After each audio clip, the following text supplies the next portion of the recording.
So, let's start the show this week with something that a lot of you have probably heard at least one time in your life. The phrase, "there's no I in team." Now, I've heard two responses to this that are fairly typical of gamers, and the first one is this Michael Jordan quote. Yeah, it explains a hell of a lot, doesn't it? And the second one is this. We'll come back to that, but in order to do so, we gotta go through a World of Tanks.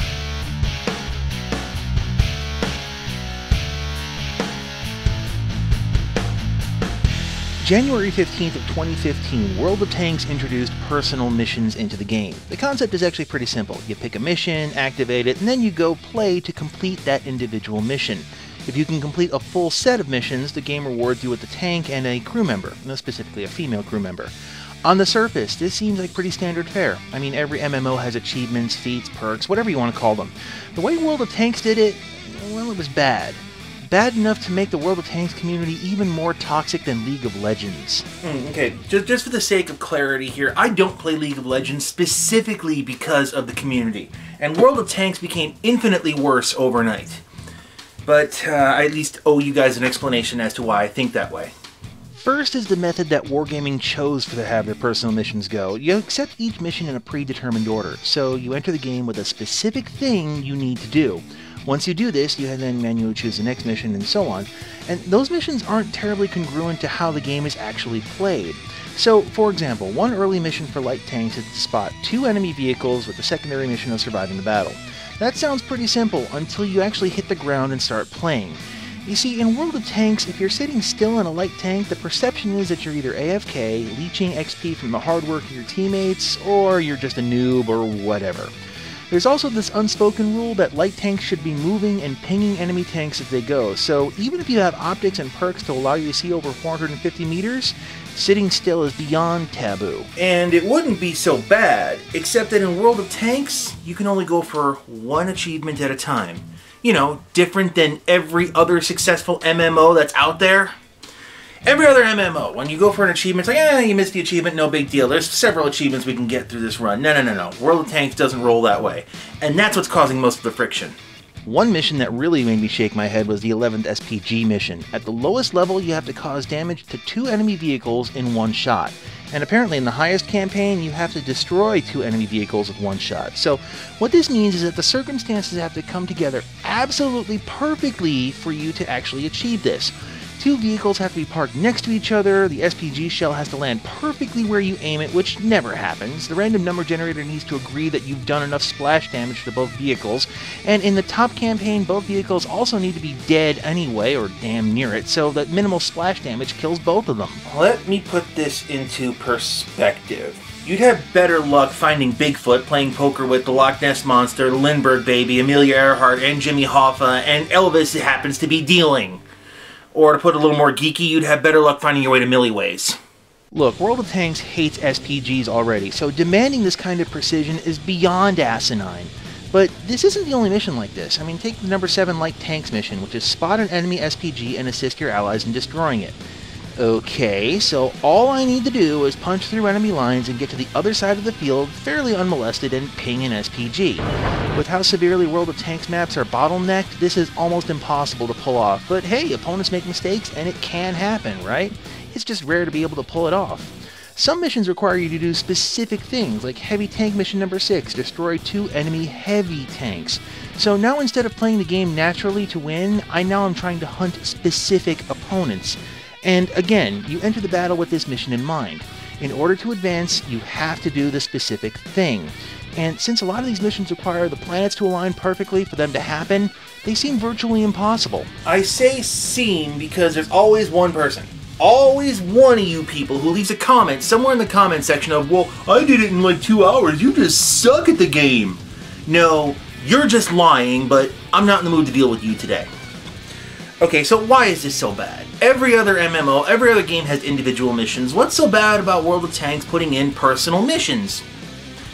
The rest of the team. Let's go! Random matches in World of Tanks are 15 on 15, meaning that there's a team of people who are trying to win the game, and all it takes is one selfish prick to basically ruin the game for everyone else on their team. When 9.5 dropped, the next 72 hours was complete chaos. Everyone was trying to race through the personal missions as fast as they could, and that meant that they didn't give a damn about winning the game, just completing their own personal mission. Once they completed the mission, there was no reason to keep playing, so they'd get killed to avoid the deserter penalty. I actually watched tankers drive into lakes just so they could die faster so they could continue missions on their other tanks. I also got bitched out a lot for trying to, win the game rather than let people get their personal missions. Here's some screenshots. I was playing an SPG and I destroyed a heavy tank or two so we could actually, win the game. And the person is bitching at me that he needed those kills for his personal mission, and then proceeded to yell at me in chat and then threaten me post-match. The personal missions create this era of FYGM. Oh, what's that stand for? Fuck you, got mine. The team exists just as a carrier so they can get what they want out of the game, and once they get it, well, there's no reason for them to be there anymore. That is the toxicity. That's what I'm talking about. It's no longer about the team, it's about getting what is rightfully mine, and just using people to get what you want.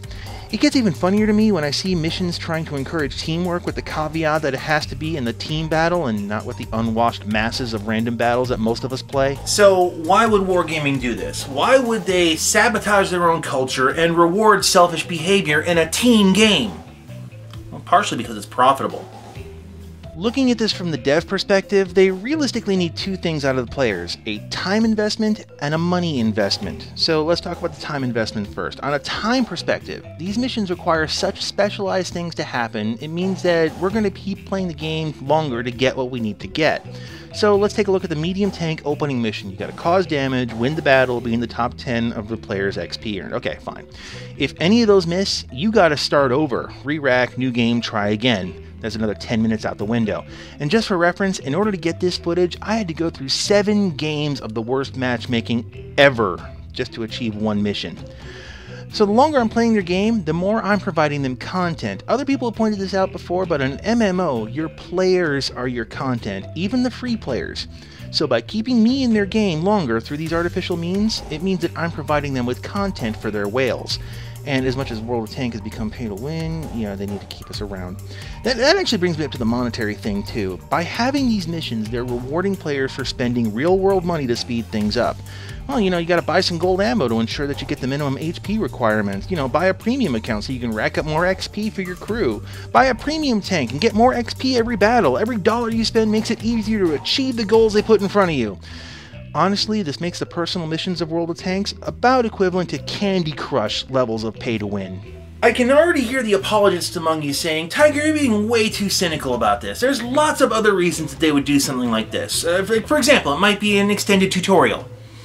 I don't believe that it is, but for the moment, let's play along. A lot of games are going to include achievements or mission goals as kind of a way to challenge players or to reinforce how they think the game should be played. The DCUO's got some fun examples. I like this one, the getting a platinum medal in a challenge race without buying enhanced movement powers. Not easy, but it is rewarding. Or, stuff like break a lot of heal barrels or find a lot of treasure chests. These achievements that reinforce game mechanics that they want to drive home. That's cool. But when I read the personal missions of World of Tanks, I got this kind of feeling from that they were trying to do that a little heavy-handed. It felt like the dev team was just so desperately trying to force their players to play the game that they felt that it should be played. I could almost hear them kind of saying, oh, come on guys, light tanks are supposed to scout like this. And pretty much in that voice too. Now if that's the case, explain the lesson behind 2 tanks, 1 shell then. I can't think of any situation in which an SPG gunner is going to be thinking, I only get 1 shot every 30 seconds, so doing minimal damage to 2 tanks and letting them both destroy my team? Yeah, that seems like so much of a better idea than actually destroying or crippling 1 tank so my team can concentrate on just 1 opponent. That pause was left there intentionally.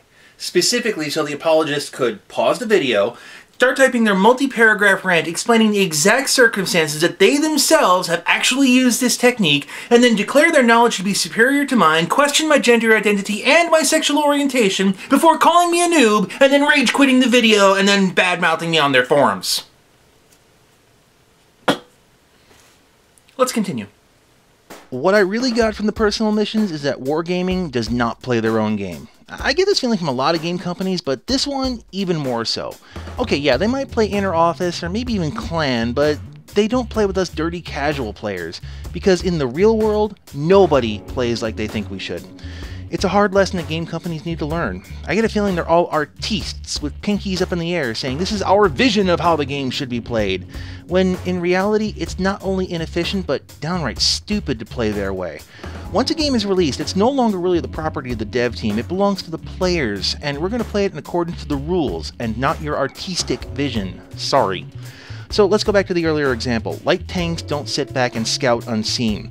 They are expected to use their speed and maneuverability to get point blank amongst the enemy. If they don't, they get bitched in chat to move up, noob. But the missions want them so desperately to play in a specific way, and yeah, we will for that one mission. Then we're going to revert to what actually works. Just a personal opinion on this, but when a game introduces a new mechanic or anything new into their game, it should enhance what's already there, not disrupt it as much as personal missions did in World of Tanks. You remember way back in this, I was talking about how World of Tanks became more toxic than League of Legends? The reason for this is that personal missions shifted the goal of the game from team-based victory to individual-based glory hounding. Granted, random matches are not exactly well known for team play, but now it's pretty much, I got my mission done, see ya! And if you accidentally deny someone their mission, oh, they'll tell you all about it. They'll chase you in the main lobby and try to make you leave their game for daring to thwart their mission. The focus of the game is now on the individual, and I think it's purely for profit reasons. One of the best ways to get money out of people is to stroke their egos, make them feel like they are the focus of the world, that the game is catering to them and them alone, and then give them missions that only they can achieve, and promise great rewards if that individual can do it, and then just kind of gently start coaxing money out of them, all the while stroking their ego. Without invoking the drinking game, I've seen this movie before, I know how it ends. It ends with players leaving for a lot of reasons and the game killing itself.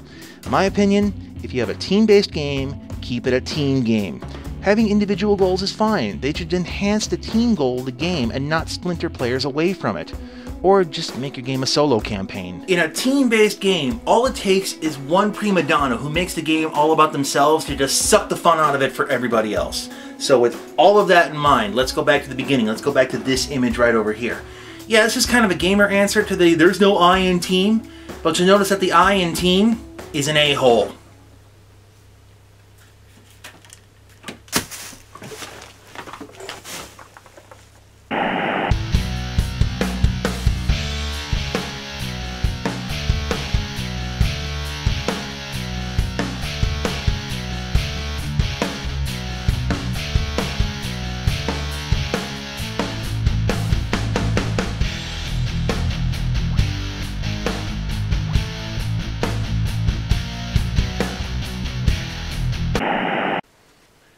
Not really quite the gravitas that I was hoping for with that drop, but we'll go with it.